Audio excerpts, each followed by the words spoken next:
And it's going to be Gumayusi that picks it up, of course. The man did a heck of a lot of damage on the Aphelios, but I do like shouting out his second half. However, you saw that he would have grabbed that really cool hook as well. And Victor already been away. Corki is also an obvious one.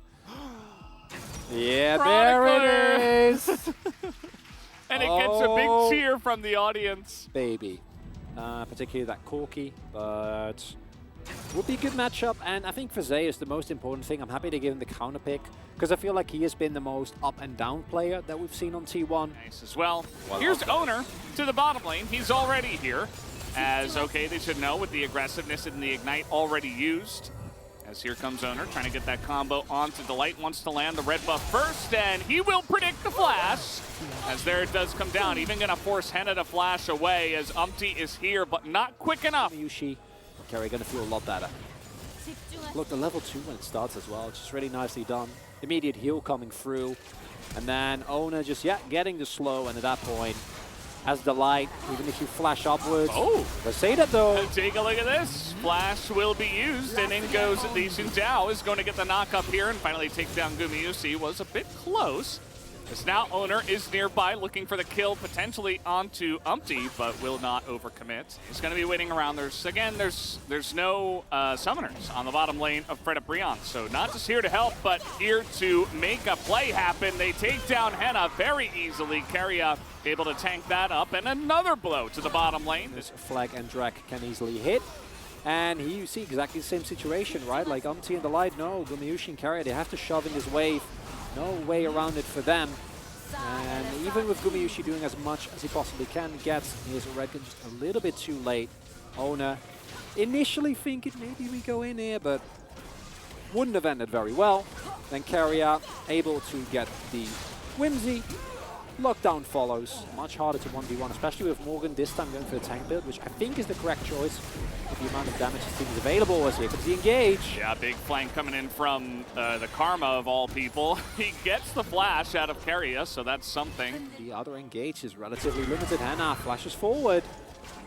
It's going to be the flash there at Gumayusi. Follow up here with the Gravitum as Owner's actually going to go in there. Trying to burst him down. Is the damage there? Yes, it is. Just barely enough as Faker coming on in. There we go. The fear comes off, but he is quite alone. A little bit late, but they're going to try and contest this regardless. This is a very deep teleport coming on in here, trying to get the flank onto Delight, who steps forward, but then he immediately dies because there's a Gwen behind him. Faker takes an immense amount of damage, but T1 do pick up that Infernal Drake. Most importantly, they're getting a little bit more on the backside of it as well. Morgan not in the best spot here, but he has another body slam. Instead, as you are going to see in a little bit, which what I'm sure will be the next replay, as first we take a look at this, where it's pretty straightforward. Henna just gets taken down very, very straightforwardly. Nice layering of the CC.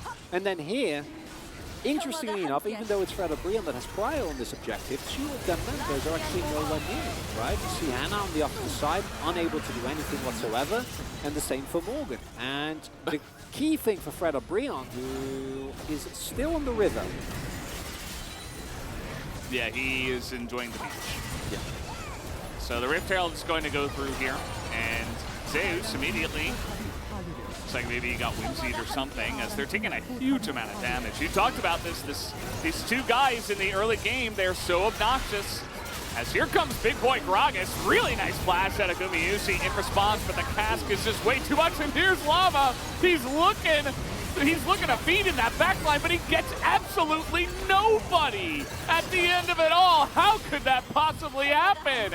Everybody's on such low health here, and Faker's not yet done.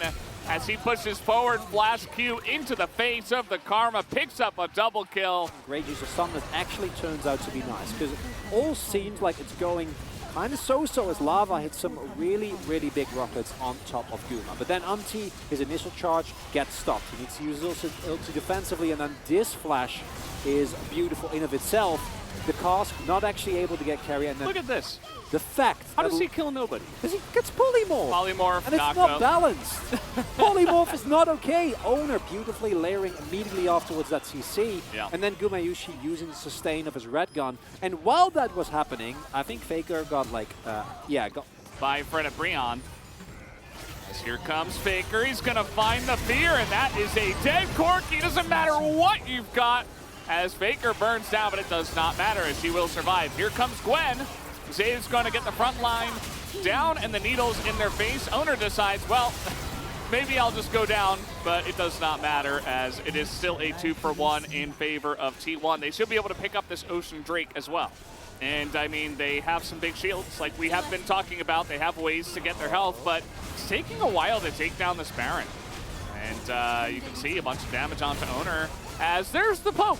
That was, yeah, that was a lot of damage. Even Gumayusi has to respect it, as he will heal up just a bit, but it will mean that the Baron is not coming down. T1 just trying to walk out of this one and get back into the mid lane as Lava nearly able to just one-tap Gumayusi. He has to flash that one and heal as well. And all of a sudden, I mean, that looked like a comfortable Baron for T1, but take a look at this. I mean, Baker's in no man's land now. Look at her running! Look at her run! She's running! I love the way the little feet. Oh no! Oh, nice dodge, not gonna matter. Running! And he's got a W. It's more poke to the face, and now the health bars are a little bit frightening. Yeah, I don't even think Fred and Breon want to do this. They just want to sit there, poke, and get an engage on. Polymorph is down, and that is the dead Keria!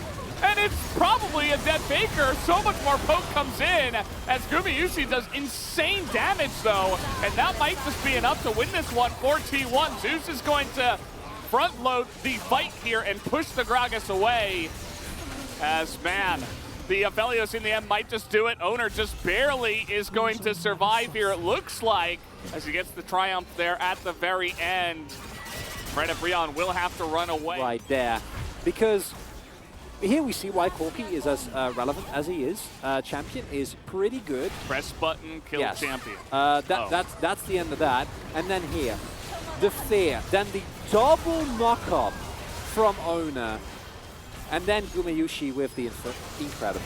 Oh, if you don't make that play, and I don't think a lot of teams would make that play, you instantly lose the game. The idea to re-engage there is just, wow.